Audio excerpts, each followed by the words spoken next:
നമ്മൾ പ്രാർത്ഥനയിൽ ഓർത്തതുപോലെ 2024 ഡിസംബറിലെ അവസാനത്തെ ദിവസങ്ങളിലേക്ക് നാം കടന്നു വന്നിരിക്കുക. ഈ 2024 ഏത് രീതിയിൽ ദൈവസന്നിധിയിൽ നാം ആയിരുന്നു എന്നുള്ളത് ചിന്തിക്കുന്ന ദിവസങ്ങളായിരിക്കുമെന്ന് ഞാൻ പ്രതീക്ഷിക്കുക. ദൈവം നമ്മെ നടത്തിയ വിധങ്ങൾ ഏത് രീതിയിലാണ്, ദൈവം നമ്മെ നയിച്ച രീതികൾ ഏത് രീതിയിലാണ്. ഞാൻ ഇങ്ങനെ ചോദിക്കട്ടെ, ദൈവത്തോടുള്ള ബന്ധത്തിൽ നമ്മുടെ ഡിസയേഴ്സ്, ആഗ്രഹങ്ങൾ ഏത് രീതിയിൽ ആയിരിക്കുന്നു? ഒരുപക്ഷെ നമുക്കെല്ലാവർക്കും പറയാൻ പറ്റും, നമ്മുടെ ആഗ്രഹങ്ങൾ പലതൊക്കെയും ഈ 2024 നടന്നു, ചിലതൊക്കെ ഇനിയും നടക്കുവാനായിട്ടുണ്ട്, അതിനുവേണ്ടി പ്രാർത്ഥിച്ചുകൊണ്ടിരിക്കുന്നു. കുഞ്ഞുങ്ങളുടെ വിദ്യാഭ്യാസം, വിവാഹം, അല്ലെങ്കിൽ ഞങ്ങളുടെ ജോലി, അങ്ങനെയുള്ള പലവിധമായ കാര്യങ്ങൾ നമുക്ക് ആഗ്രഹങ്ങളായിട്ട് പറയും. എന്നാൽ ഇന്ന് പകൽക്കാലം ദൈവം അടിയന് സന്ദേശം എന്ന് പറയുന്നത്, what is our desire about God? ദൈവത്തെ സംബന്ധിച്ച് നമ്മുടെ ആഗ്രഹം, നമ്മുടെ പാഷൻ ഏത് രീതിയിലായിരിക്കുന്നു എന്നതാണ്. ആഗ്രഹങ്ങൾ പലതും മനുഷ്യർക്ക് വരാറുണ്ട്. എന്തോ ഒരു പ്രശസ്തനായ എഴുത്തുകാരൻ പറഞ്ഞിട്ടുണ്ട്, desire is the keystone for every achievement. എല്ലാ നാഴികക്കല്ലുകളുടെയും വിജയത്തിന്റെയും ഏറ്റവും വലിയ സ്റ്റെപ്പ് എന്ന് പറയുന്നത് അവരുടെ ആഗ്രഹത്തിൽ നിന്നാണ്. പല തെറ്റുകളുടെയും സ്റ്റാർട്ടിംഗ് പോയിന്റ് ആഗ്രഹമായിരിക്കാം, എന്നാൽ പല വിജയങ്ങളുടെയും സ്റ്റാർട്ടിംഗ് പോയിന്റും ആ ആഗ്രഹത്തിൽ നിന്ന് തന്നെയാണ്. വേദപുസ്തകത്തിൽ ആ രീതിയിൽ പല രീതിയിൽ ദൈവം ആഗ്രഹങ്ങളെ മാനിക്കുകയും ആഗ്രഹങ്ങൾ തെറ്റായിരുന്നെന്നും ചൂണ്ടിക്കാണിക്കുന്ന അനേക ഉദാഹരണങ്ങൾ വേദപുസ്തകത്തിൽ കാണുവാനായിട്ട് കഴിയും. ദൈവത്തോടുള്ള ബന്ധത്തിൽ what is our desire about God? ഈ 2024 എൻഡ് ചെയ്യുന്ന സമയത്ത് നമുക്ക് പല ആഗ്രഹങ്ങൾ ഉണ്ടെങ്കിലും ദൈവത്തോടുള്ള ബന്ധത്തിൽ എൻ്റെ ആഗ്രഹം, എൻ്റെ പാഷൻ, എൻ്റെ ഡിസയർ ഏത് രീതിയിലായിരിക്കുന്നു എന്നതാണ് അല്പസമയം ചിന്തിക്കണമെന്ന് ഞാൻ ആഗ്രഹിക്കുന്നത്. അതിനായിട്ട് 1 ശമൂവേലിന്റെ പുസ്തകം 15-ാം അധ്യായം അതിന്റെ 1 മുതൽ 3 വരെയുള്ള വാക്യങ്ങൾ പ്രാരംഭമായിട്ട് വായിക്കുവാൻ ആഗ്രഹിക്കുന്നു. 1 Samuel chapter 15 verse 1 to 3. 1 ശമൂവേലിന്റെ പുസ്തകം 15-ാം അധ്യായം അതിന്റെ 1 മുതൽ 3 വരെയുള്ള വാക്യങ്ങൾ. അനന്തരം ശമൂവേൽ ശൗലിനോട് പറഞ്ഞതെന്തെന്നാൽ, യഹോവ നിന്നെ തന്റെ ജനമായ ഇസ്രായേലിന് രാജാവായി അഭിഷേകം ചെയ്യുവാൻ എന്നെ നിയോഗിച്ചുവല്ലോ. അതുകൊണ്ട് ഇപ്പോൾ യഹോവയുടെ വചനങ്ങളെ കേട്ടുകൊള്ളുക. സൈന്യങ്ങളുടെ യഹോവ ഇപ്രകാരം അരുളി ചെയ്യുന്നു, ഇസ്രായേൽ മിസ്രയീമിൽ നിന്ന് പുറപ്പെട്ടു വരുമ്പോൾ വഴിയിൽ വെച്ച് അമാലേക്ക് അവരെ ആക്രമിച്ച് അവരോട് ചെയ്തതിനെ ഞാൻ കുറിച്ചു വച്ചിരിക്കുന്നു. 3-ാം വാക്യം, ആകയാൽ നീ ചെന്ന് അമാലേക്കരെ തോൽപ്പിച്ച് അവർക്കുള്ളതൊക്കെയും നിർമൂലമാക്കി കളയുക. അവരോട് കനിവ് തോന്നരുത്. പുരുഷന്മാരെയും സ്ത്രീകളെയും കുട്ടികളെയും മുലകുടിക്കുന്നവരെയും കാള, ആട്, ഒട്ടകം, കഴുത എന്നിവയെയും സംഹരിച്ച് കളയുക. നമുക്ക് പല ആവർത്തി നാം വായിച്ചു കേട്ടിട്ടുള്ള, അല്ലെങ്കിൽ അതിൽ നിന്നൊക്കെ അനേക പ്രഭാഷണങ്ങൾ കേട്ടവരാണ് ഇവിടെ ഇരിക്കുന്നവർ എന്ന് ഞാൻ പ്രതീക്ഷിക്കുക. നമുക്ക് ഏറ്റവും സുപരിചിതമായ ഒരു ക്യാരക്ടറാണ് ശൗൽ എന്നുള്ളത്. ഇസ്രായേൽ മക്കൾ ദൈവത്തോട് ചോദിക്കുകയും ദൈവം നൽകിയ ഒരു രാജാവാണ് ശൗൽ എന്ന് പറയുന്ന രാജാവ്. എന്നാൽ ആ ശൗലിനോട് ദൈവം അവനെ നിയോഗിച്ചതിന്റെ ഉത്തരവാദിത്വം, അവനെ കുറിച്ചുള്ള ദൈവത്തിന്റെ ഹിതം എന്താണെന്ന് ആദ്യം ഈ ശമൂവേലിലൂടെ ഈ ഒരു പർപ്പസ് അവനോട് പറഞ്ഞു കൊടുക്കുകയാണ്. ആ യാത്രയിൽ ഇസ്രായേലിയരെ ദുഷിപ്പിച്ച അല്ലെങ്കിൽ ഉപദ്രവിച്ച അമാലേക്കരെ എന്ത് ചെയ്യണം? നിർമൂലമാക്കി കളയണം, അവരെ നശിപ്പിച്ചു കളയണം എന്നുള്ള ഒരു ഡ്യൂട്ടി, ഒരു റെസ്പോൺസിബിലിറ്റി ആർക്ക് കൊടുക്കുകയാണ്? ശൗലിനത് ഏൽപ്പിക്കുകയാണ്. നമുക്ക് ഈ സംഭവം പിന്നീട് എന്താണ് സംഭവിച്ചതെന്നൊക്കെ നമുക്ക് വ്യക്തമായി അറിയാം. പക്ഷെ അടുത്ത വാക്യം 4-ാം വാക്യത്തിലോട്ട് വരുമ്പോ, അപ്പോൾ ശൗൽ ജനത്തെ ഒന്നിച്ചുകൂട്ടി. ഈ ശൗലിന് ആ ഉത്തരവാദിത്വം ശമൂവേൽ പറഞ്ഞ് ദൈവത്തിന്റെ അരുളപ്പാട് അറിയിച്ചു കഴിഞ്ഞപ്പോൾ അതിന് ഒരു അമാന്തവും ചെയ്യാതെ, ഒരു ഡിലേയും വരുത്താതെ ശൗൽ അതിനു വേണ്ടി ഇറങ്ങി പുറപ്പെടുകയാണ്. ദൈവം ഏൽപ്പിച്ച ഉത്തരവാദിത്വം എന്താണെന്ന് മനസ്സിലാക്കി, അതിന്റെ സീരിയസ്നെസ് മനസ്സിലാക്കി ശൗൽ അതിനു വേണ്ടി തയ്യാറെടുക്കുകയാണ്. അതിനുവേണ്ടി ആ യുദ്ധത്തിന് വേണ്ടി പുറപ്പെടുകയാണ്. അമാലേക്കരെ തോൽപ്പിക്കുവാനായിട്ട് താൻ തയ്യാറെടുക്കുകയാണ്. അത് കഴിഞ്ഞിട്ട് 9-ാം വാക്യത്തിലിട്ട് താഴോട്ട് നമുക്ക് വായിക്കുമ്പോൾ മനസ്സിലാവും, അതിന്റെ 9-ാം വാക്യം കൂടെ ഞാനൊന്ന് വായിക്കാം. എവിടെയാണ് പ്രശ്നമുണ്ടായത്? ശൗലിന്റെ തുടക്കമൊക്കെ നല്ലതായിരുന്നു. അവൻ ഒരു ഡിലേയും വരുത്താതെ തന്നെ ഉത്തരവാദിത്വത്തിലേക്ക് കടന്നു. അവൻ നശിപ്പിക്കുവാൻ അല്ലെങ്കിൽ യുദ്ധം ചെയ്യുവാനായിട്ട് പുറപ്പെട്ടു. 9-ാം വാക്യത്തിൽ വരുമ്പോൾ, എന്നാൽ ശൗലും ജനവും ആഗാഗിനെയും ആടുമാട് തടിച്ച മൃഗം എന്നിവയിൽ മേത്തരമായവയും കുഞ്ഞാടുകളെയും ഉത്തമമായവയെ ഒക്കെയും നിർമൂലമാക്കുവാൻ മനസ്സില്ലാതെ ജീവനോടെ സൂക്ഷിച്ചു. ശൗലിന് പറ്റിയ മിസ്റ്റേക്ക് എന്തായിരുന്നു? ശൗൽ അനേക കാര്യങ്ങൾ അവിടെ ചെയ്തു കൂട്ടുകയാണ്. അവിടെ ദൈവം പറഞ്ഞതനുസരിച്ച് അനേക കാര്യങ്ങൾ ചെയ്ത് അവിടെ നിർമൂലമാക്കുവാനായിട്ടുള്ള കാര്യങ്ങളൊക്കെ ചെയ്തു. പക്ഷേ ശൗലും ജനവും അവിടെ ഒരു തെറ്റിലേക്ക് ചെന്നുപെടുകയാണ്. ദൈവത്തെക്കുറിച്ചുള്ള അവന്റെ ഹിതം എന്ന് പറയുന്നത്, അവന്റെ ഡിസയർ, അത് നടപ്പാക്കുവാനായിട്ട് ശൗൽ ഇറങ്ങി പുറപ്പെട്ടുവെങ്കിലും അതിന്റെ മധ്യേ വെച്ചിട്ട് അവനൊരു പ്രശ്നമുണ്ടായി. എന്താ പ്രശ്നം? ദൈവം പറഞ്ഞതിനേക്കാൾ മെച്ചമായ ഒരു ഡിസിഷൻ ആണ് തന്റെ ആഗ്രഹം, അല്ലെങ്കിൽ ആ നിർമൂലമാക്കാൻ മനസ്സ് വന്നില്ല എന്നുള്ളത് നിങ്ങൾ മൂലഭാഷയിൽ വായിച്ചാൽ അവന് ഡിസയർ, അവന് ആഗ്രഹം തോന്നിയില്ല, അവന് ആഗ്രഹം വന്നില്ല.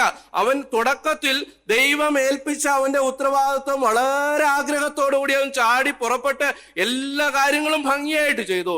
എന്നാൽ ഒരു സമയത്ത് വന്നപ്പോ അവൻ വിചാരിക്കുകയാണ്, തടിച്ചത്, മേത്തരമായത് അതൊക്കെ ഒന്ന് മാറ്റിവെക്കണം. ദൈവം പറഞ്ഞു എല്ലാവരെയും നിർമൂലമാക്കി കളയണം. അതിൽ ഒരു കൺഫ്യൂഷനും ഇല്ലാതെ ദൈവം കൽപ്പന കൊടുത്തതാ. പക്ഷെ ആ ഒരു സാഹചര്യം വന്നപ്പോ അതൊക്കെ കുറച്ച് മെച്ചമായത് അതൊന്ന് മാറ്റിവെക്കുക. എന്തിനു വേണ്ടിയിട്ടൊന്ന് താഴോട്ട് പറയുന്നുണ്ട്. എന്തിനാ? ദൈവത്തിന് യാഗം കഴിക്കാൻ വേണ്ടിയിട്ടാ. ശൗലിന്റെ ആഗ്രഹം നല്ല ആഗ്രഹമായിരുന്നോ? ദൈവത്തെ ആരാധിക്കണം അല്ലെങ്കിൽ യാഗം കഴിക്കണമെന്നുള്ളത് നല്ല ആഗ്രഹമായിരുന്നോ? ദൈവത്തിന് ഏറ്റവും ബെസ്റ്റ് കൊടുക്കണമെന്നുള്ളത് നല്ല ആഗ്രഹമാണോ? അത് തീർച്ചയായിട്ടും നല്ല ആഗ്രഹം. പക്ഷേ ദൈവം പറഞ്ഞ ആ കൽപ്പന അനുസരിക്കാതെ ഒരു പകുതി അനുസരണത്തിൽ ഹാഫ് ഒബീഡിയൻസ് ആയിട്ട് അല്ലെങ്കിൽ ഡിസൊബീഡിയന്റ് ആയിട്ട് തന്റെ ആഗ്രഹം മറിയുന്നത് നമുക്ക് കാണുവാനായിട്ട് കഴിയും. മേത്തരമായത് ദൈവത്തിന് കൊടുക്കണമല്ലോ എന്നത് തന്റെ ഒരു ഡിസയർ ഉള്ളിൽ നിന്ന് വന്നിട്ട് അവൻ ദൈവത്തിനെതിരായിട്ട് ആ കാര്യം അവിടെ പ്രവർത്തിച്ചതായിട്ട് നാം കാണുന്നു. പ്രിയമുള്ളവരെ, ഇതൊരു തെറ്റായിട്ട് ഒരുപക്ഷെ നമുക്കിത് അയ്യോ ശൗൽ എന്ത് വലിയ തെറ്റാ ചെയ്തതെന്ന് നമുക്ക് തോന്നും.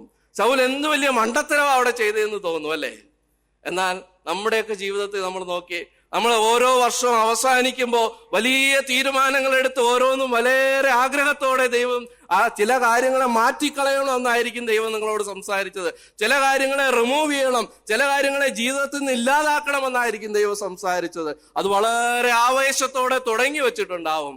പക്ഷെ ചിലതെത്തുമ്പോ അതൊക്കെ കുറച്ച് എനിക്ക് മേത്തരമായതാ, അത് ദൈവത്തിന് വേണ്ടിയും കൂടെ ഉപയോഗിക്കാമല്ലോ, അത് ദൈവഹിതത്തെ പ്രകാരം ഞാൻ അത് ഉപയോഗിച്ചോളാം എന്ന് പറഞ്ഞ് എക്സ്ക്യൂസ് ചെയ്ത് നമ്മുടെ ഡിസയേഴ്സ് ദൈവത്തിന്റെ ഡിസയേഴ്സിന് മേളിൽ അത് പ്ലേസ് ചെയ്യുവാനായിട്ട് ശ്രമിക്കാറുണ്ട്.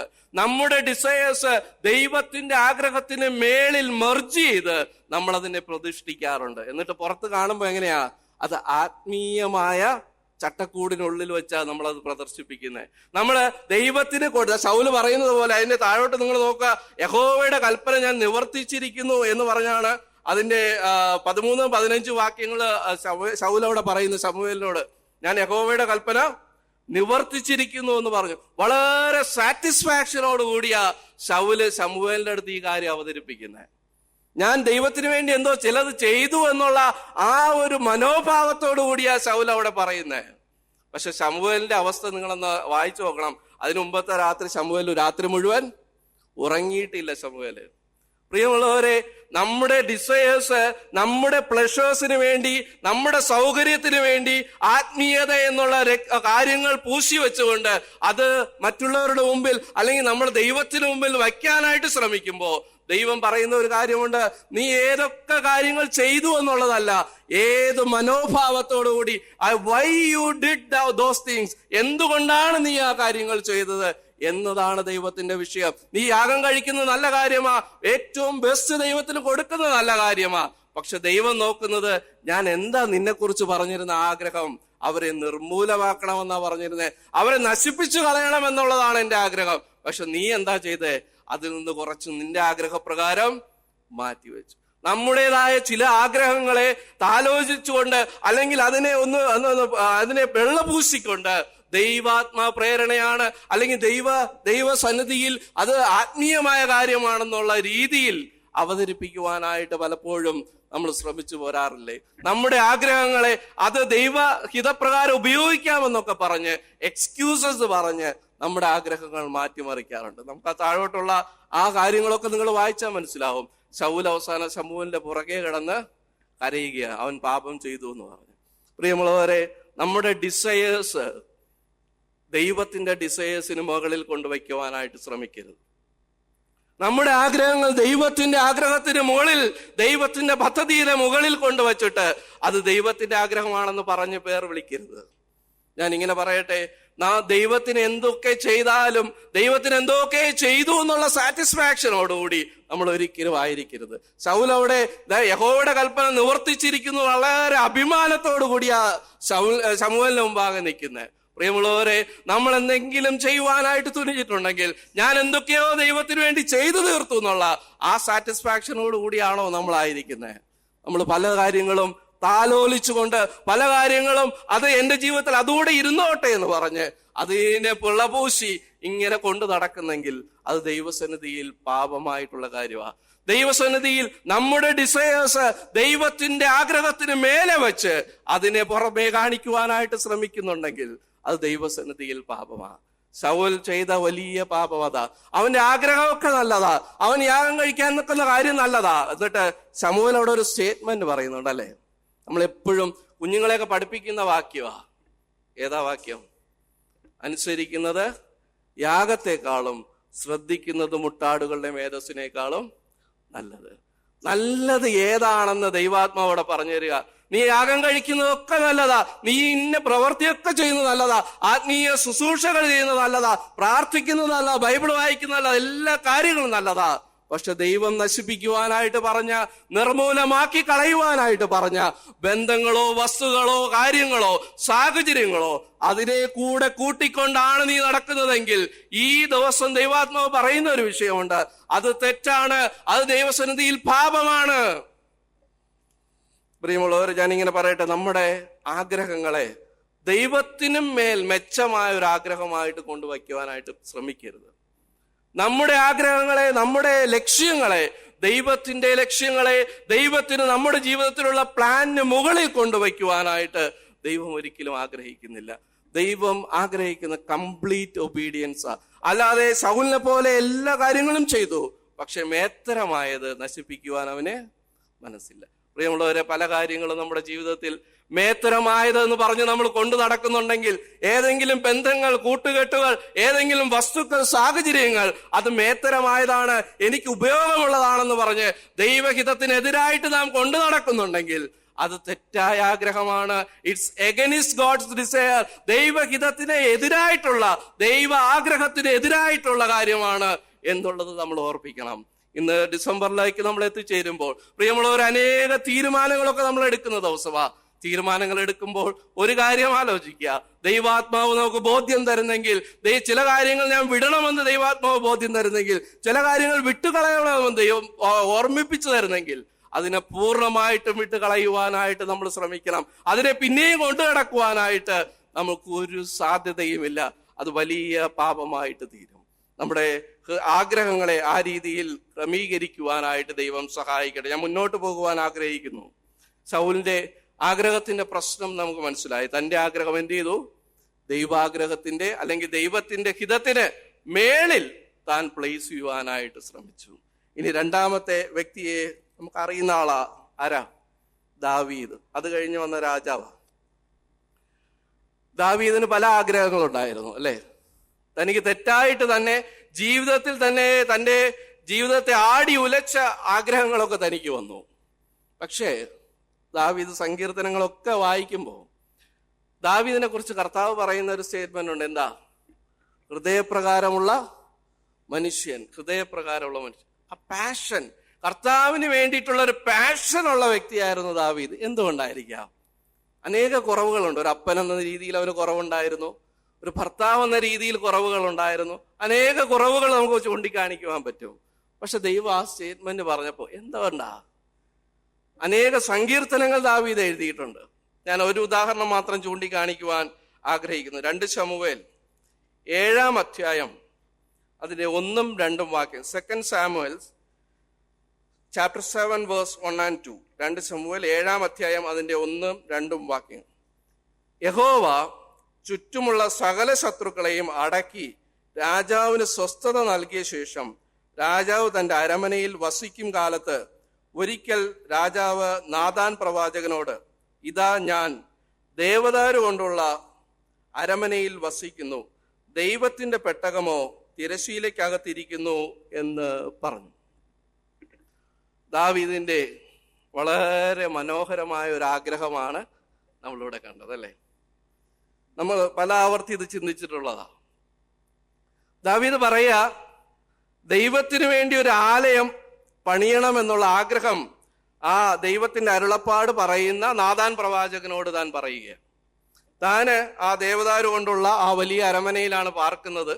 ദൈവത്തിന്റെ നിയമപ്പെട്ടകം എന്ന് പറയുന്നത് ഇസ്രായേൽ മക്കളെ സംബന്ധിച്ചിടത്തോളം ദൈവത്തിന്റെ സാന്നിധ്യം നിറഞ്ഞു നിൽക്കുന്ന ഒരു കാര്യമാണ് നിയമപ്പെട്ടകം എന്ന് പറയുന്നത്. അത് തിരശീലയ്ക്കകത്ത് ഇരിക്കുക.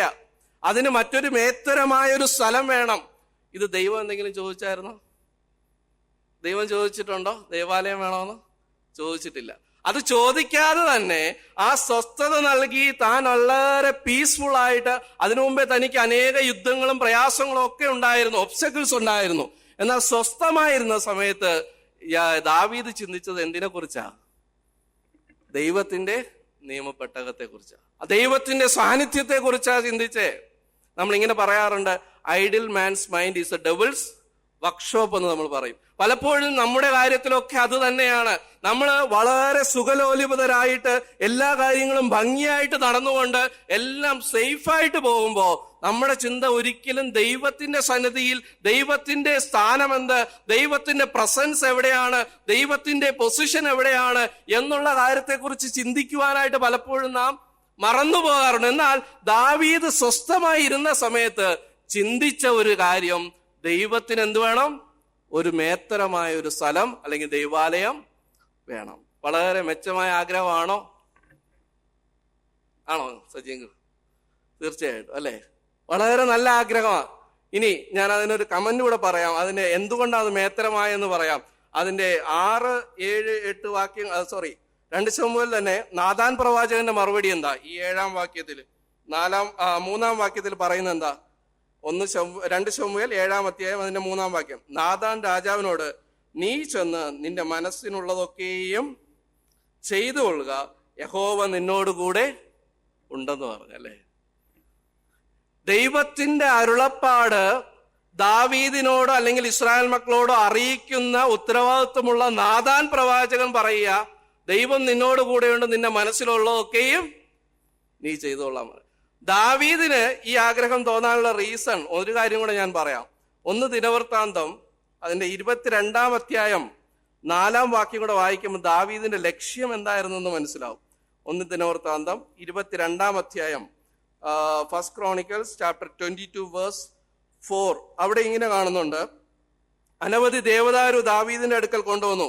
എന്റെ മകൻ ശലോമോൻ ചെറുപ്പവും ഇളം പ്രായവുമുള്ളവനാകുന്നു. 2-ാമത്തെ ഭാഗം, യഹോവയ്ക്കായി പണിയേണ്ടുന്ന ആലയമോ കീർത്തിയും ശോഭയും കൊണ്ട് സർവദേശങ്ങൾക്കും അതിമഹത്വമുള്ളതായിരിക്കണം.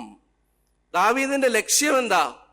ദൈവത്തിന്റെ നാമം മഹത്വപ്പെടണം. അന്നുള്ള രാജാക്കന്മാരെ കുറിച്ച് നിങ്ങൾ പഠിച്ചു നോക്കിയാൽ, ചരിത്രം പഠിച്ചു നോക്കിയാൽ മനസ്സിലാവും, എല്ലാ രാജാക്കന്മാരുടെയും അവരുടെ പേര് നിലനിർത്തുന്നതിന് വേണ്ടിയിട്ട് അനേക പണികൾ അവർ ചെയ്തു കൂട്ടിയിട്ടുണ്ട്, അനേക മാൻഷൻസ് അവർ ചെയ്തു കൂട്ടിയിട്ടുണ്ട്, പണിത് വെച്ചിട്ടുണ്ട്, അനേക കാര്യങ്ങൾ ചെയ്തു കൂട്ടിയിട്ടുണ്ട്. എന്നാൽ ദാവീദ് ദൈവത്തിന് വേണ്ടി ഒരു ആലയം പണിയണം എന്നുള്ള ആഗ്രഹത്തിലെ ലക്ഷ്യം എന്താ? അത് ദൈവത്തിന്റെ നാമം മഹത്വപ്പെടണം എന്നത് മാത്രമാണ് എന്താ തന്റെ ലക്ഷ്യം. ദാവീദിന്റെ പാഷൻ എന്ന് പറയുന്നത് ആ കെട്ടിടം ദാവീദിന്റെ പേരിൽ അറിയപ്പെടണം എന്നുള്ളതല്ല, ദാവീദിന് എന്തെങ്കിലും മഹത്വം അവിടെ കാണിക്കണം എന്നുള്ളതല്ല, ദാവീദിന് എന്തെങ്കിലും പേര് വലുതാക്കാൻ വേണ്ടിയിട്ടല്ല. ദാവീദ് എന്തിനു വേണ്ടിയിട്ടാ പണിയാൻ തുടങ്ങിയേ? അത് ദൈവത്തിന്റെ നാമം മഹത്വപ്പെടണം. നാഥാൻ പ്രവാചകന് എന്താ നാഥാൻ പ്രവാചകന്റെ റോള്? ദൈവത്തിന്റെ അരുളപ്പാട് അറിയിക്കുന്ന വ്യക്തി. ആ വ്യക്തി എന്താ പറഞ്ഞേ? നീ മുന്നോട്ട് വയ്ക്കോ, ദൈവഹിതം അല്ലേ, നീ നിനക്ക് മനസ്സിലുള്ളത് വെച്ച് നീ മുന്നോട്ട് വയ്ക്കോ, നീ ആ പണി തുടർന്നോ. അവിടെ നിന്നും പെർമിഷൻ കിട്ടി. ഇനി ഞാൻ ചോദിക്കട്ടെ, ദൈവത്തിന് ഹിതമായിരുന്നോ ദൈവത്തിന്റെ ദേവാലയം? ആണോ?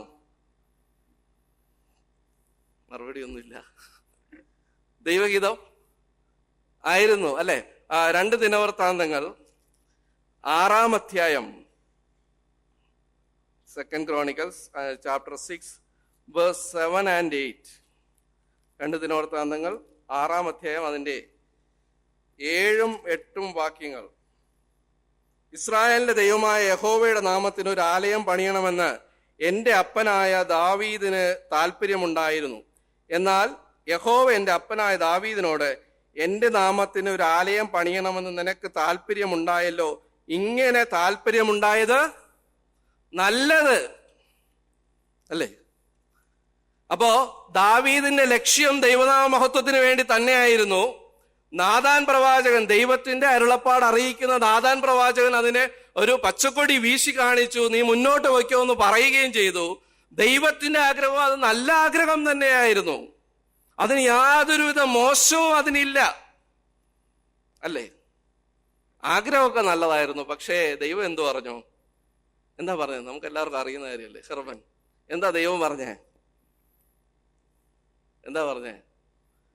നീ അത് പണിയണ്ട. നല്ല ആഗ്രഹമാ, നല്ല കാര്യമാ, നല്ല തീരുമാനമാ, പക്ഷെ നീ അല്ലാതെ പണിയുവാനായിട്ട് ഉള്ളത് അല്ലേ?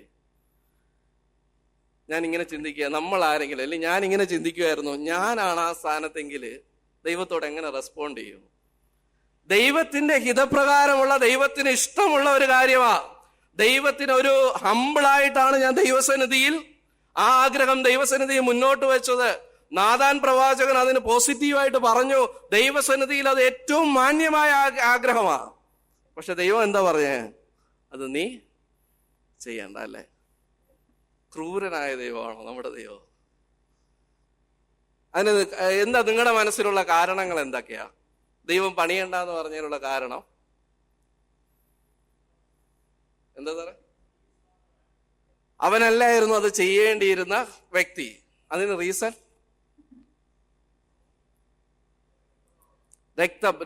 രക്തം ചൊരിഞ്ഞിട്ടുണ്ട് അല്ലെ? യുദ്ധങ്ങൾ ഉണ്ടായിട്ടുണ്ട്, രക്തം ചൊരിഞ്ഞ നിന്റെ കയ്യാൽ അത് പണിയരുത്. ഇതൊക്കെയാണ് നമ്മൾ മനസ്സിലാക്കുന്നത്. ശരിയാണ്, അതൊരു രീതിയിൽ, ഒരു ആംഗിളിൽ അത് ശരി തന്നെയാണ്. പക്ഷെ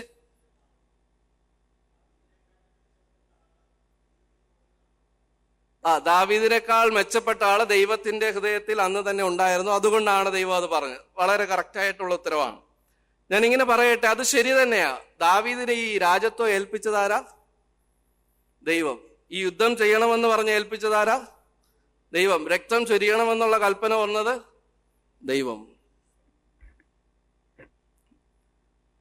അതൊക്കെ ശരിയായിരുന്നു. അതിന്റെ ഉത്തരം, മറുപടി ഞാൻ അവസാനം പറയാമെന്ന് വിചാരിക്കുക. പക്ഷേ കർത്താവ് ഈ ഒരു സാഹചര്യത്തിൽ ഞാനായിരുന്നുവെങ്കിൽ, നമ്മൾ ഓരോരുത്തരും അവിടെ പ്ലേസ് ചെയ്തുകൊണ്ട് ദൈവസന്നിധിയിൽ നമ്മൾ എന്തായിരിക്കും മറുപടി പറയാ? ഇത്രയും നല്ലൊരു ശുശ്രൂഷ ഞാൻ ചെയ്യുവാൻ, ഈ റെസ്പോൺസിബിലിറ്റി ഞാൻ ചെയ്യാമെന്ന് ഏറ്റെടുത്ത് ദൈവസന്നിധി പറയുമ്പോ ദൈവം നീയല്ല അത് ചെയ്യേണ്ടേ എന്ന് പറയുന്ന രീതി എങ്ങനെയാണെന്ന് നിങ്ങൾ നോക്കിയിട്ടുണ്ടോ? ആ 2 ശമൂവേലിന്റെ പുസ്തകം 7-ാം അധ്യായം വളരെ ചിന്തിപ്പിക്കുന്ന ഒരു ഭാഗമാണ്. 7-ാം അധ്യായം 8 മുതലുള്ള വാക്യങ്ങൾ. അന്ന് രാത്രി തന്നെ ദൈവം ഈ നാഥാൻ പ്രവാചകനോട് സംസാരിക്കുകയാണ്. നീ ഈ കാര്യം എന്ന് ദാവീദിനോട് പറയണമെന്ന്. 8 മുതലുള്ള വാക്യം. ആകയാൽ നീ എന്റെ ദാസനായ ദാവീദിനോട് പറയേണ്ടതെന്നാൽ, സൈന്യങ്ങളുടെ യഹോവ ഇപ്രകാരം അരുളി ചെയ്യുന്നു, എന്റെ ജനമായ ഇസ്രായേലിന്മേൽ പ്രഭുവായിരിക്കേണ്ടതിന് ഞാൻ നിന്നെ പുൽപ്പുറത്തു നിന്ന് ആടുകളെ നോക്കി നടക്കുവാൻ തന്നെ എടുത്തു. നീ സഞ്ചരിച്ചു വന്ന എല്ലായിടത്തും ഞാൻ നിന്നോട് കൂടെ ഇരുന്ന് നിന്റെ സകല ശത്രുക്കളെയും നിന്റെ മുമ്പിൽ നിന്ന് ഛേദിച്ചു കളഞ്ഞിരിക്കുന്നു. ഭൂമിയിലുള്ള മഹാന്മാരുടെ പേര് പോലെ ഞാൻ നിന്റെ പേര് വലുതാക്കും. ദൈവം ഒരിക്കലും വെട്ടൊന്ന് മുറി 2 എന്ന് പറയുന്ന ആറ്റിറ്റ്യൂഡ് അവിടെ എടുത്തില്ല അല്ലെ? നീ ഇത് പണിയണ്ട എന്നുള്ള ഉത്തരമല്ല അവിടെ ഡയറക്റ്റ്ലി കൊടുക്കുന്നത്. വളരെ വിശദമായിട്ട് ദാവീദിനോട് കുറെ കാര്യങ്ങൾ പറയുവാൻ നാഥാൻ പ്രവാചകനോട് പറയുക. എന്താ പറയുന്നേ? നിന്റെ പാസ്റ്റ്, നീ ഏത് രീതിയിലായിരുന്നു? നീ ആടുകളെ മേയ്ക്കുന്ന ഒരു ആട്ടിടയനായിരുന്നു വെറും. അവിടെ നിന്നാ നിന്നെ ഇവിടേക്ക് എത്തിച്ചുകൊണ്ട് വന്നിരിക്കുന്നത് അല്ലെ? നിന്റെ പാസ്റ്റ് അവന് ഓർമ്മപ്പെടുത്തി കൊടുക്കുക ദാവീദിനോട്. അത് കഴിഞ്ഞിട്ട് അതിന്റെ 10-ാം വാക്യം, ഞാൻ എൻ്റെ ജനമായ ഇസ്രായേലിന് ഒരു സ്ഥലം കൽപ്പിച്ചു കൊടുക്കുകയും അവർ സ്വന്തം സ്ഥലത്ത് പാർത്ത് അവിടെ നിന്ന് ഇളകാതിരിക്കത്തക്കവണ്ണം അവരെ നടുകയും ചെയ്യും. ഇത് കഴിഞ്ഞ് നിങ്ങൾ താഴോട്ടൊന്ന് വായിച്ചു നോക്കുക. സമയമില്ലാത്തതുകൊണ്ട് ഞാൻ അതിലോട്ട് കടക്കുന്നില്ല. താഴോട്ട് വായിച്ചു നോക്കുക. ഭാവിയിൽ അവന്റെ കുടുംബത്തെ മുഴുവൻ അനുഗ്രഹിക്കുന്ന അനുഗ്രഹങ്ങൾ ദൈവം താഴോട്ട് പറഞ്ഞു വരികയാണ്. നിന്റെ രാജത്വം സ്ഥിരമായിരിക്കും. ശലോമോൻ അതിനേശം വരാൻ തെറ്റുകൾക്കൊക്കെ ശിക്ഷ ഉണ്ടാവും, പക്ഷെ നിന്റെ രാജത്വം എന്നും സ്ഥിരമായിരിക്കും. ദൈവം എങ്ങനെയാ പാഷനേറ്റോട് കൂടിയ, ഡിസപ്പോയിന്റ്മെന്റ് ആകാതെ, അവൻ നിരാശനായി പിന്മാറിപ്പോകാതെ, നീ അത് ചെയ്യേണ്ടവനല്ല എന്ന് എടുത്തു വരച്ച് പറയുന്നതല്ല ദൈവം. നീ ഇങ്ങനെ പറയുകയാണ്, നിന്നെ ഈ രീതിയിലാ ദൈവം കൊണ്ടുവന്നേ, ഇന്നെ ഈ രീതിയിലാക്കി മാറ്റുവന്ന്. ആ ഭാവിയിൽ അനുഗ്രഹങ്ങൾ തന്നെ പറഞ്ഞു പോരുകയാ. ഞാൻ ഇങ്ങനെ പറയട്ടെ, ദൈവം പറയാതെ ദൈവത്തിന് വേണ്ടി മെത്തരമായ സ്ഥലം ഉണ്ടാകണം എന്ന് ആഗ്രഹിച്ച ആ ആഗ്രഹം മാത്രം ഉണ്ടായിരുന്നു, അതിനു വേണ്ടി വർക്ക് ചെയ്ത ദാവീദ് എന്ത് പറ്റിയെന്നറിയോ? ദൈവം പറയാ, I have A better dream for you. ദൈവം അവന്റെ ആലയം, ദൈവത്തിന് വേണ്ടി ആലയം പണിയണമെന്നാ പറഞ്ഞല്ലേ, പക്ഷെ തിരിച്ചെന്താ ചെയ്തേ? അവന്റെ ആലയം സ്ഥിരമായിരിക്കും, അവന്റെ രാജത്വം, ദാവീദിന്റെ രാജത്വം സ്ഥിരമായിരിക്കും എന്ന് പറഞ്ഞ് അനുഗ്രഹിക്കുന്നതിന്റെ ഇടയിലാണ് എന്ത് പറയുന്നത്? നീ അല്ലാതെ ചെയ്യേണ്ടെന്ന് പറയുന്നത്.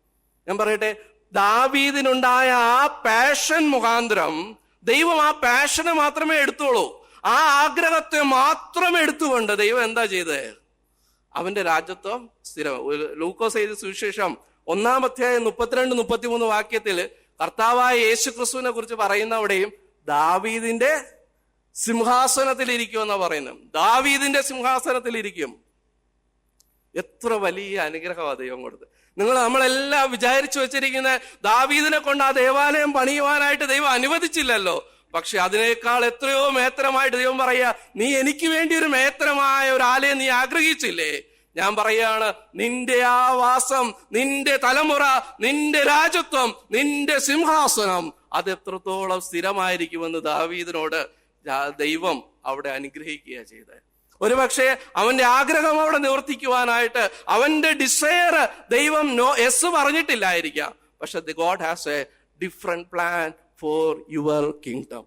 ദൈവത്തിന് അവനെക്കുറിച്ച് വളരെ മേത്തരമായ ഒരാഗ്രഹം ഉണ്ടായിരുന്നു. ദാവീദിന് ദൈവത്തെക്കുറിച്ചാണ് ആഗ്രഹം ഉണ്ടായിരുന്നെങ്കിൽ ദൈവത്തിന് ദാവീദിനെ കുറിച്ച് അതിനേക്കാൾ മേത്തരമായ ഒരാഗ്രഹം ദൈവത്തിന് ഉണ്ടായിരുന്നു. പ്രിയമുള്ളവരെ, ഒരുപക്ഷെ നമ്മുടെ ആഗ്രഹങ്ങൾ ദൈവഹിത പ്രകാരമുള്ള ആഗ്രഹങ്ങളായിരിക്കാം. ദൈവത്തോട് പ്രാർത്ഥിച്ച് ഏത് വിധത്തിൽ നോക്കിയാലും ദൈവഹിതമായിരിക്കാം. പക്ഷെ ആ സിറ്റുവേഷനിൽ പോലും ദൈവം ഒരു പക്ഷേ നോ എന്ന് പറയുന്ന സിറ്റുവേഷൻ വന്നേക്കാം. ദൈവം അത് നീ ചെയ്യേണ്ടതല്ല എന്ന് പറഞ്ഞു വന്ന സിറ്റുവേഷൻ വന്നേക്കാം.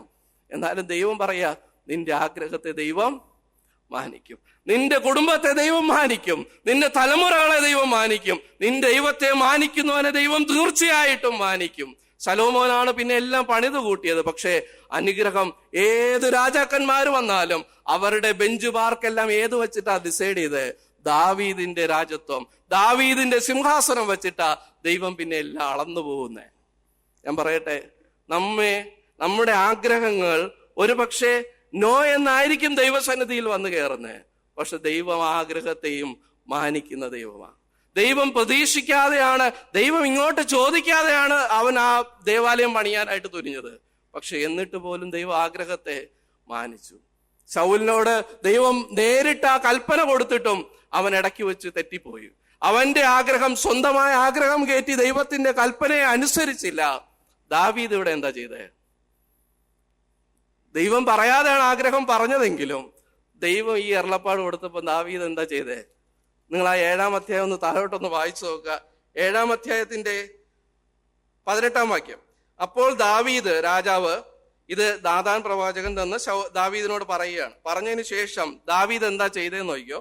അപ്പോൾ 18-ാം വാക്യം. അപ്പോൾ ദാവീദ് രാജാവ് അകത്തു ചെന്ന് യഹോവയുടെ സന്നിധിയിൽ ഇരുന്ന് പറഞ്ഞത് എന്തെന്നാൽ, ശ്രദ്ധിച്ചു വായിച്ചോളുക. കർത്താവായ യഹോവേ, നീ എന്നെ ഇത്രത്തോളം കൊണ്ടുവരുവാൻ ഞാൻ ആര്? എന്റെ ഗ്രഹവും എന്തുള്ളൂ?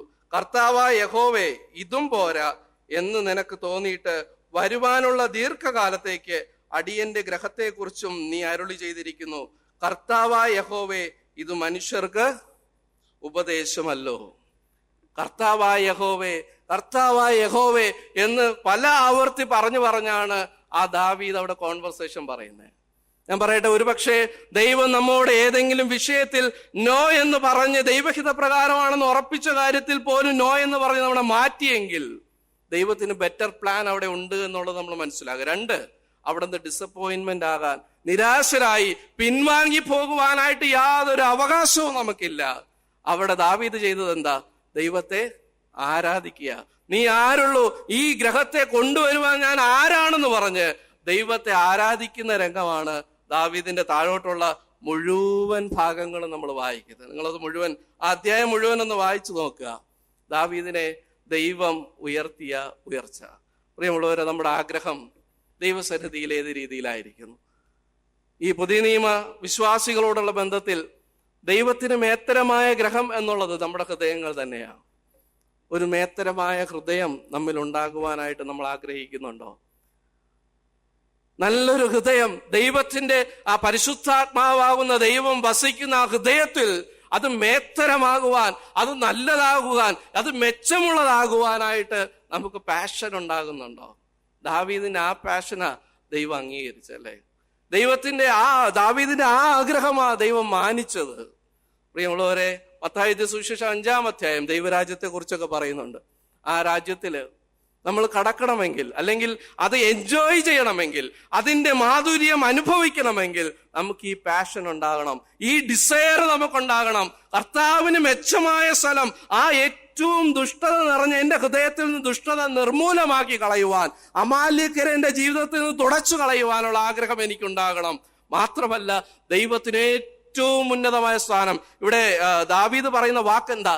കർത്താവായ യഹോവേ. പഴയ നിയമത്തിൽ അധികം ഈ വാക്കുകളുണ്ട് എന്ന് ഞാൻ വിചാരിക്കുന്നില്ല. കർത്താവായ യഹോവേ. കർത്താവ് എന്ന് പറഞ്ഞാൽ കർത്തൃത്വം ചെയ്യുന്നവൻ, റൂൾ ചെയ്യുന്നവൻ, എന്റെ ഹൃദയത്തെ റൂൾ ചെയ്യുന്ന വ്യക്തി അങ്ങായി മാറണമെന്നുള്ള ഡിസയർ, ആ പാഷനെയാണ് ദൈവം മാനിച്ചത്. അതുകൊണ്ടാണ് ദൈവം പറഞ്ഞ സാക്ഷ്യം എന്റെ ഹൃദയപ്രകാരമുള്ള മനുഷ്യനെന്ന്. എന്തുകൊണ്ടാണ് ഹൃദയപ്രകാരമുള്ള മനുഷ്യരായ? കർത്തൃത്വം അല്ലെങ്കിൽ ആ റൂളിങ് അവൻ ദൈവത്തെ ഏൽപ്പിച്ചിരുന്നു എന്നുള്ള ആ പാഷൻ, ആ ഡിസയർ അവന് ദൈവസന്നിധിയിൽ ഉണ്ടായിരുന്നു എന്നുള്ളതാ. പ്രിയമുള്ളവരെ, നമ്മളിന്ന് ഈ ഡിസംബർ ഈ സമയത്ത് അവസാനിപ്പിക്കുവാനായിട്ട് ഞാൻ പോവുകയാണ്. നമ്മളുടെ ആഗ്രഹങ്ങൾ ഏത് രീതിയിലായിരിക്കും? കേവലം ഭൗതികമായ ആഗ്രഹങ്ങളിലാണോ നമ്മൾ പോകുന്നത്? ദൈവം പറഞ്ഞിട്ടും അമാല്യക്കരെ നമ്മൾ എടുത്തു കളയാതെ, അത് പല വ്യക്തികൾക്കും പലതായിരിക്കാം. നമ്മുടെ സ്വഭാവമായിരിക്കാം, നമ്മുടെ റിലേഷൻഷിപ്സ് ആയിരിക്കാം, നമ്മുടെ വസ്തുവകകളായിരിക്കാം, നമ്മുടെ മക്കളായിരിക്കാം. ഏതെങ്കിലും കാര്യങ്ങൾ കർത്താവിനോടുള്ള അഭിനിവേശത്തിൽ നിന്ന് നമ്മെ മാറ്റുന്നെങ്കിൽ അതിനെ മാറ്റിക്കളയുവാൻ, അത് റിമൂവ് ചെയ്യുവാൻ, അതിനെ ശൗല് പറഞ്ഞതുപോലെ അത് കുറച്ച് മേത്തരമായതാ, അത് കുറച്ച് മെച്ചമായതാന്ന് പറഞ്ഞ് അവിടെ വച്ചിരുന്നാൽ, അത് ദൈവത്തിന് വേണ്ടി കൊണ്ടുകൊടുക്കാൻ വേണ്ടി വച്ചിരുന്നാൽ അത് ദൈവസന്നിധിയിൽ ഒരിക്കലും സ്വീകാര്യമായ കാര്യമല്ല. ഒരുപക്ഷെ ദാവീദിനെ പോലെ നല്ല ആഗ്രഹമായിരിക്കാം നിങ്ങൾക്കുണ്ടായത്, ദൈവഹിതപ്രകാരമുള്ള ആഗ്രഹമായിരിക്കാം നിങ്ങൾക്കുണ്ടായത്. അതും ചിലപ്പോൾ ദൈവം നോ എന്ന് പറഞ്ഞാൽ ആ ശുശ്രൂഷ ചെയ്യുവാൻ ദൈവം മറ്റാരെങ്കിലും ഏൽപ്പിച്ചിട്ടുണ്ടാവും. ദാവീദിന്റെ ഉത്തരവാദിത്വം എന്തായിരുന്നു അറിയാമോ? 1 രാജാക്കന്മാരുടെ പുസ്തകം 5-ാം അധ്യായം എന്തുകൊണ്ടാ ദാവീദിനെ ദൈവം അനുവദിക്കാത്തെ? 1 രാജാക്കന്മാരുടെ പുസ്തകം 5-ാം അധ്യായം അതിന്റെ 3 മുതൽ 5 വരെയുള്ള വാക്യം. 1 Kings chapter 5 verse 3-5. എന്റെ അപ്പനായ ദാവീദിന്റെ ശത്രുക്കളെ യഹോവ അവന്റെ കാൽ കീഴാക്കും വരെ ചുറ്റുമുള്ള യുദ്ധം ഹേതുവായി തന്റെ ദൈവമായ യഹോവയുടെ നാമത്തിൽ ഒരാലയം പണിയുവാൻ അവന് കഴിഞ്ഞില്ല. എന്തുകൊണ്ടാണ് ദാവീദിന് ആലയം പണിയുവാൻ കഴിയാത്ത? ചുറ്റും ശത്രുക്കളായിരുന്നു. അവന് ജയിക്കേണ്ടിയിരുന്ന, അവന്റെ ഉത്തരവാദിത്വം എന്ന് പറയുന്നത് ഒരു പീസ്ഫുൾ ആയിട്ടുള്ള ഒരു രാജ്യം അവൻ ഒരുക്കി കൊടുക്കണമെന്നുള്ള ആ ഉത്തരവാദിത്വമാണ് ദൈവത്തിന്റെ പ്ലാനിൽ ദൈവത്തിനുണ്ടായിരുന്നത്. ഒരുപക്ഷെ ദാവീദിന് അതിൽ കവിഞ്ഞ ആഗ്രഹം ഉണ്ടായിരിക്കാം. ദൈവം പറയാ, ഇതാണ് നിന്നെക്കുറിച്ചുള്ള എന്റെ പർപ്പസ്. അത് അവിടെ സേഫ് ആക്കുക, പീസ്ഫുൾ ആയിട്ടുള്ള ഒരു കൺട്രി ക്രിയേറ്റ് ചെയ്യുക, രാജ്യം ക്രിയേറ്റ് ചെയ്യുക. ബാക്കി ആര് ചെയ്യും? നിന്റെ പുത്രൻ വന്ന് ചെയ്തുകൊള്ളും. പ്രിയമുള്ളവരെ, അതിന് ഈ ആഗ്രഹം നാഥാൻ പ്രവാചകന് 7-ാം അധ്യായം കഴിഞ്ഞിട്ട് 2 ശമൂവേൽ 7-ാം അധ്യായം 8-ാം അധ്യായം തുടങ്ങുന്നത് എങ്ങനെയാണെന്നറിയോ?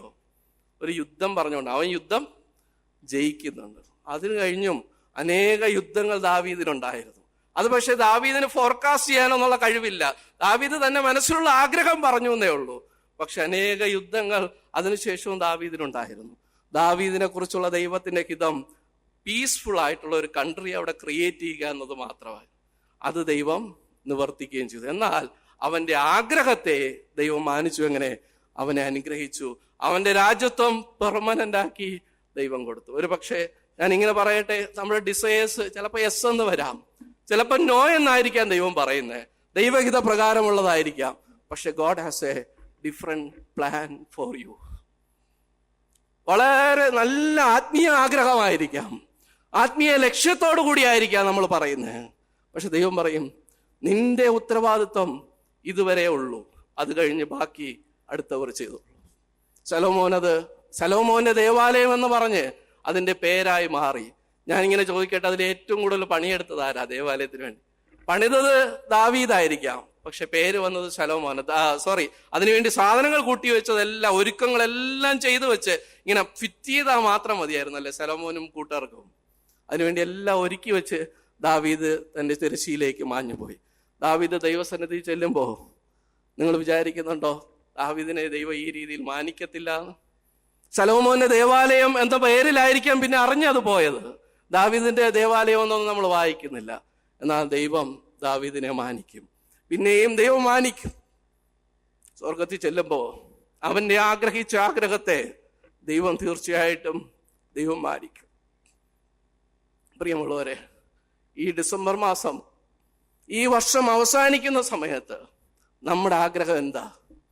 എന്തെങ്കിലും കുറെ ഡിഗ്രി ലഭിക്കണമെന്നോ, കുറെ പരീക്ഷകൾ പാസ്സാവണമെന്നോ, കുറെ ജോലികൾ ലഭിക്കും? അതൊക്കെ നല്ല കാര്യം തന്നെയാണ്, യാതൊരു സംശയവും. പക്ഷെ ഞാൻ ചോദിക്കട്ടെ, ദൈവത്തിന് വേണ്ടിയുള്ള നമ്മുടെ പാഷൻ എന്താ? നമ്മുടെ അഭിനിവേശം എന്താ? ദൈവത്തിന് നമ്മുടെ ഹൃദയത്തിൽ മെച്ചമായ സ്ഥാനം കൊടുക്കുവാനായിട്ട് നമുക്ക് ആഗ്രഹമുണ്ടോ? ദാവീദിന് കുറവുകൾ ഒരുപാടുണ്ട്, ഒരുപാട് കുറവുകൾ നിരത്തുവാനായിട്ടുണ്ട്. പക്ഷേ ദൈവം പറഞ്ഞ ഒരു കാര്യം, ഹൃദയപ്രകാരമുള്ള മനുഷ്യർ. പ്രിയമുള്ളവരെ, ദൈവം അത് തന്നെ ഇന്ന് ആഗ്രഹിക്കുന്നത്. ദൈവ രാജ്യത്തിന് വേണ്ടി അഭിനിവേശമുള്ളവരായി നമ്മൾ തീരണം, നമ്മൾ ഉണരണം, നമ്മൾ എഴുന്നേക്കണം, കർത്താവിന് വേണ്ടി വഹിക്കുവാനായിട്ട് പണിപ്പെടണം. അതിനു വേണ്ടി ആയിരിക്കണം നമ്മുടെ ആഗ്രഹം. നമ്മൾ പഠിക്കുക ആയിക്കോട്ടെ, നമ്മൾ ജോലി ആയിക്കോട്ടെ, നമ്മൾ മറ്റെന്തെങ്കിലും കാര്യം ചെയ്യിക്കോട്ടെ, എന്തിനു വേണ്ടിയിട്ടാ? എല്ലാം കർത്താവിന് വേണ്ടിയിട്ട്. കർത്താവിന് എൻ്റെ ഹൃദയത്തിൽ അവൻ വാഴണം, അവൻ എൻ്റെ ഡിസയർ അവനായിരിക്കണം, എൻ്റെ ലക്ഷ്യം കർത്താവായിരിക്കണം. മറിച്ച് നമ്മുടെ ലക്ഷ്യങ്ങൾ അവന്റെ ലക്ഷ്യങ്ങളുടെ മേലെ കൊണ്ട് മെർജ് ചെയ്യിപ്പിക്കരുത്. അവൻ നോ എന്ന് പറഞ്ഞാൽ നോ എന്ന് വേണമെങ്കിൽ ദാവീദിന് ആ ദേവാലയം പണിയാനായിട്ടുള്ള എല്ലാ റിസോഴ്സും ഉണ്ടായിരുന്നു. പക്ഷെ ദാവീദ് അത് ചെയ്തില്ല. പകരം ദൈവസന്നിധിയിൽ അതിനോട് കീഴ്പ്പെടുക മാത്രമേ താൻ ചെയ്തുള്ളൂ. നമ്മുടെ ആഗ്രഹങ്ങൾ ദൈവഹിത പ്രകാരമായിരിക്കുവാൻ, ദൈവം പറയുന്നതിനനുസരിച്ച് മാത്രം ചെയ്യുവാൻ യാഗത്തെക്കാൾ നല്ലത് അനുസരണം തന്നെയാണ്. ദൈവനാമം മഹത്വപ്പെടുമാറാകട്ടെ. ആമേൻ.